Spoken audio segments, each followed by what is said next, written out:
എല്ലാവർക്കും നമസ്കാരം. സായി കേരള അപ്ഡേറ്റ്സിന്റെ മറ്റൊരു എമ്പുരാൻ വീഡിയോയിലേക്ക് എല്ലാവർക്കും സ്വാഗതം.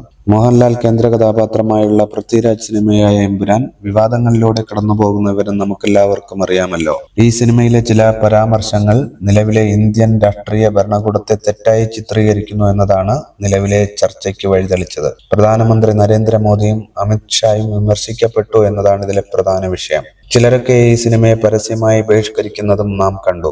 ഇതിനിടെ മോഹൻലാൽ സോഷ്യൽ മീഡിയയിൽ തന്റെ ഖേദപ്രകടനം പങ്കുവച്ചിരുന്നു. അവസാനം എമ്പുരാന്റെ അധികൃതർ സിനിമ റീഎഡിറ്റ് ചെയ്ത് റീസെൻസർ ചെയ്യാൻ തീരുമാനിച്ചിരിക്കുകയാണ്. 17 ഭാഗങ്ങളാണ് എമ്പുരാൻ സിനിമയിൽ നിന്നും നീക്കം ചെയ്യപ്പെടുന്നത്. കലാപ ഭാഗങ്ങൾ ഉൾപ്പെടെ ഏതാണ്ട് 26 മിനിറ്റോളം കട്ട് ചെയ്ത് ബാക്കിയുള്ള ഭാഗങ്ങളായിരിക്കും ഇനി പ്രേക്ഷകർക്ക് കാണാൻ സാധിക്കുക. ചിത്രത്തിലെ ബജ്രംഗി എന്ന കഥാപാത്രത്തിന്റെ പേര് മാറ്റി ബൽരാജ് എന്നാക്കിയേക്കും. എമ്പുരാൻ വിവാദത്തിൽ ഏറ്റവും കൂടുതൽ വിമർശനം നേരിട്ട വ്യക്തി പൃഥ്വിരാജാണ്. എന്നാൽ ലാലേട്ടനും ഒട്ടും പിന്നിലല്ല. പൃഥ്വിരാജിന്റെ അമ്മ മല്ലിക സുകുമാരൻ സോഷ്യൽ മീഡിയയിൽ പോസ്റ്റുമായി രംഗത്ത് വന്നിരുന്നു. പൃഥ്വിരാജ് ആരെയും ചതിച്ചിട്ടില്ലെന്നും അതിനാൽ ആരും അദ്ദേഹത്തെ വേട്ടയാടാൻ ശ്രമിക്കേണ്ട എന്നും മല്ലിക കുറിക്കുന്നു. സിനിമയുടെ പ്രിവ്യൂ നടന്നിരുന്നില്ല. നടക്കാത്ത പ്രിവ്യൂ എങ്ങനെ മോഹൻലാൽ കാണും എന്നും മല്ലിക ചോദിക്കുന്നു. എന്തൊക്കെയായാലും ബോക്സ് ഓഫീസ് കളക്ഷനിൽ എമ്പുരാൻ ഒട്ടും പുറകിലല്ല.